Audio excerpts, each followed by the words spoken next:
for his family. There are Delawareans who are alive tonight because of his heroism. Lauren and I join with Delawareans up and down our state, praying for the family and every state trooper as they grieve this sudden and unimaginable loss. Protecting the lives of Delawareans is our most fundamental responsibility in government. And moments like this remind us of the tremendous risks our law enforcement officers and first responders take and the courage that they demonstrate every single day. What happened today was an act of pure evil. And if not for the heroism of several troopers and other officers, the consequences could have been so much worse. We are deeply grateful to the state and law enforcement officers whose quick action and professionalism helped prevent further harm. We're grateful too for the emergency medical responders and the medical professionals at Christiana Care, as well as the DMV employees, the employees at that Division of Motor Vehicle facility, who worked tirelessly to save lives. I appreciate there are so many standing here with us tonight. Also, we want to keep an eye for you as well on a situation of another breaking news of an explosion that was reported at a nursing home in Bucks County, Pennsylvania. Here is the aftermath of that situation right now, and we'll be waiting for key updates as well. But a very, very unfortunate situation that played out just days before Christmas. This explosion happening at a nursing home once again in Bucks County in Pennsylvania. So a live look right there that we're able to provide you with two big breaking news stories coming out of the Northeast. We'll be keeping an eye on those stories for you as the hours continue into the evening. But again, another live look here in Wilmington, Delaware. The suspect in this shooting is confirmed dead. We will be keeping an eye on other live shots that will be coming in, and if there's any updates on the ground, we will be sure to pass that along to you right here on Live Now from Fox. But a lot of breaking news coming out of the Northeast these last couple of hours. All right, in the meantime, let's continue on with more live coverage here on Live Now from Fox. Take you out to the UN Security Council meeting talking about the tensions in Venezuela. You know what? We're going to hold off on that. Let's go back out to the nursing home situation where we are getting, looks like an interview right now that is happening from Fox 29 in Philadelphia. Let's listen in. Close by. Yeah, I live right down. I just live right down right in back of Silver Lake Nursing Center. I got a phone call from my nephew, and my grandma said that there was an explosion. I came home and I witnessed that the nursing home was on fire, exploded. So I don't know what happened, but it's pretty bad. The dining hall, the admissions part to the hospital is going. All the windows are blown out. I'm just praying for everybody at the nursing home and the employees. Our thoughts and our prayers are with you, the community of Bristol. That's all.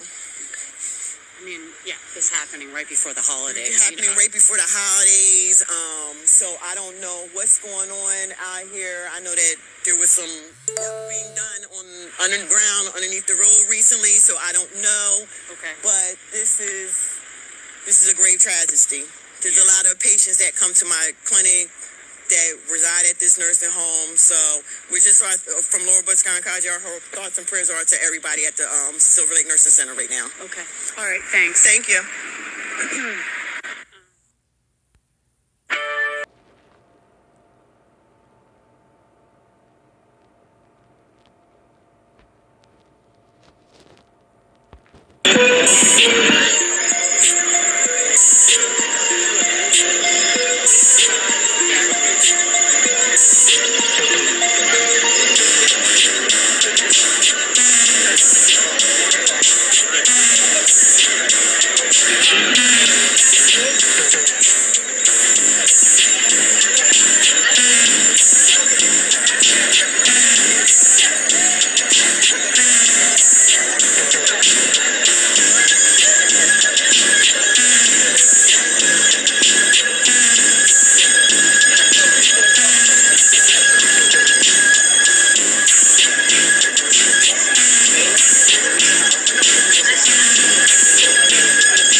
What's most important is that the survivors are very disappointed because the law says that everything should have been released today, by midnight today, and it hasn't been released. Only a small portion has been released. Some people say 10%, some people say 50%.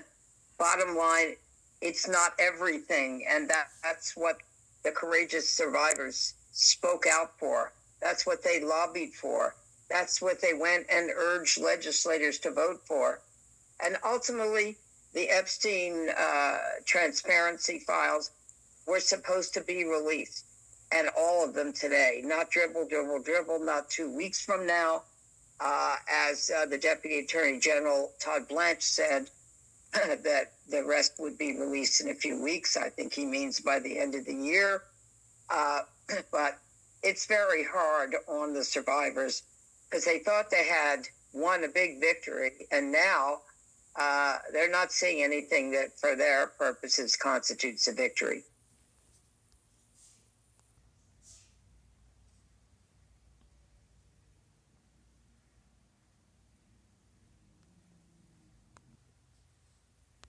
Controversial statement tied to Kristi Noem is reigniting debate over civil liberties and immigration enforcement. An individual described as Noem's Commander-at-Large, a title not formally recognized by the federal government, said that U.S. citizens should be prepared to carry proof of citizenship if questioned by authorities. The comment immediately triggered backlash online, with critics warning it blurs the line between immigration enforcement and everyday constitutional rights.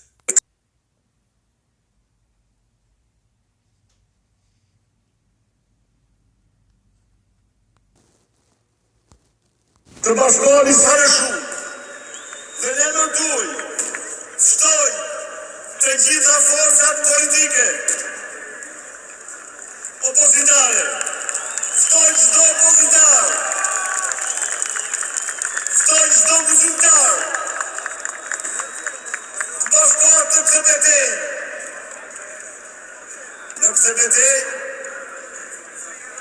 vendimtare për fatin e këtij kombi që po shuhet, që po shpëtohet, për fatin e këtij vendi të bekur, nga i cili po largohen bijtë dhe bijat e saj se nuk I besojnë më.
A beautiful and spectacular event, and it has all been canceled because the French government can no longer keep its own people safe from potential radical Islamic terrorists that they have welcomed into their country. This is not singular to Australia or France. It is everywhere now, including in Germany, where many are too scared to go to the country's many famous Christmas markets because they are now so dangerous. They're such a target for radical Islamists. Terrorists have struck 7 European Christmas markets since 2014, 3 in France and 4 in Germany, all carried out by men of Muslim or Middle Eastern backgrounds. Authorities arrested 5 men suspected of planning attack number 8 in Germany last week. One of them, a Muslim cleric from a German mosque who urged his followers to kill as many people as possible. The left-wing Prime Minister of Australia, the Labour Party, a country that has the strictest gun laws in the world already, just wants to add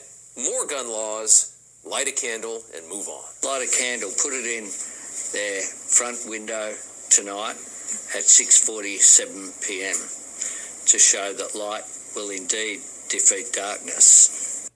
We will I'll take to National Cabinet this afternoon a proposal to empower agencies to examine what can be done in this area. Being led by people that couldn't care less if you live or die, completely detached from reality.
This is ready. Oh, goodness. Got it. You got it.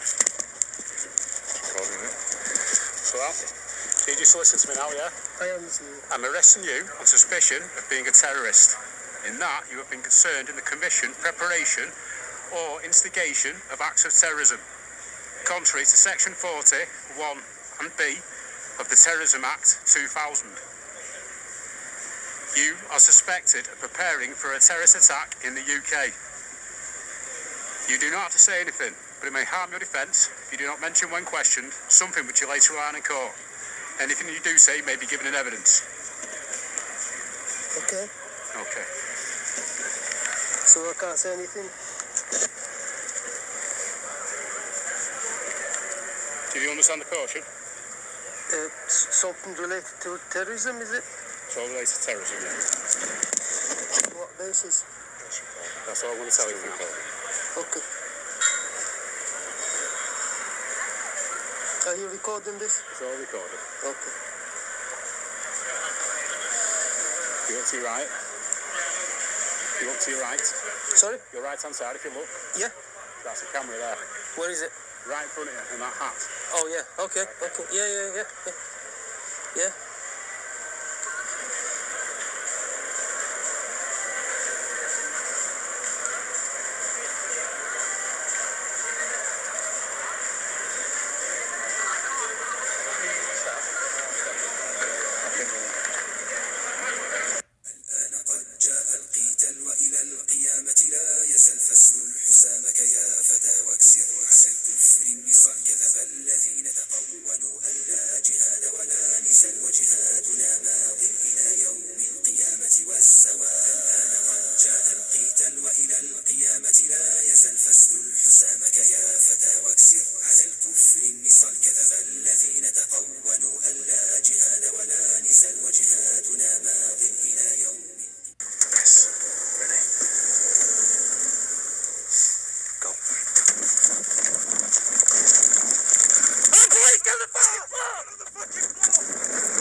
Is it New Year, new me, or is it New Year, no money? Well, if your student loans are in default, it could be the latter. Starting the week of January 7th, the Trump administration says they'll start to seize the wages of some of those student loan borrowers who are in default.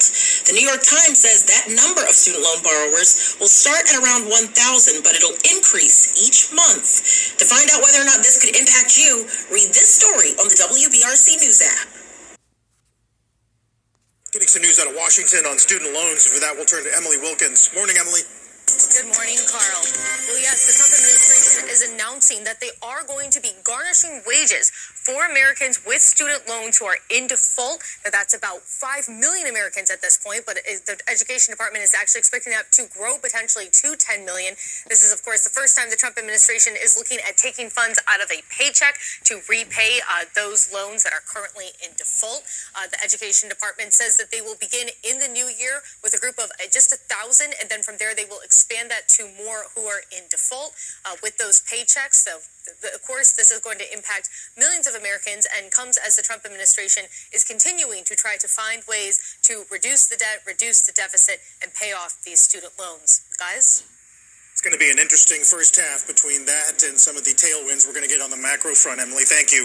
Emily Wilkins. It has been a choppy year for the restaurant business and the food industry as high hopes early in the year were dashed by some weak consumer sentiment and the cost of tariffs. Value deals and discount campaigns have helped turn some brands around, but many are still struggling.